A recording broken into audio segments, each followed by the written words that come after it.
司法院大法官伫2019年认定讲，轮班制公务人员的工时加班的制度无合宪法保障的健康权，要求伫3档内底爱改善哦。3档过去咯，今仔有真侪民间团体做伙开记者会，批评讲行政院提出的工时改革的制度嘛是无合格，讲因会设检举的专线，欢迎民众来投诉。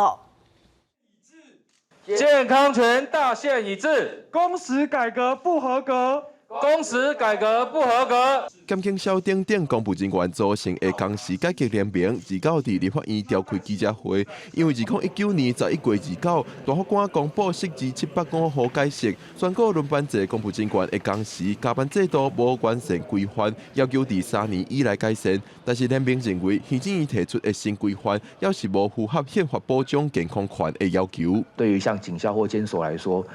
因为他们所处理的是属于高风险的一个工作，那他们如果经验状况不佳的话，或者是说他们没有办法在身心状况很完整的状况下出勤的时候，对他们个人也会产生很大的风险。联盟指出，目前各机关研议的制度当中，消防人员为明年开始，每个月工时上限要是有336点钟，加班160点钟；警察每个月加班上限嘛会使到100点钟。甲行政员、法警、书记官等等的工时制度也无甲基层充分讨论。联盟即阵也成立过劳检举专线。行政院既然不打算去订定监督机制，那我们基层团体就从今天开始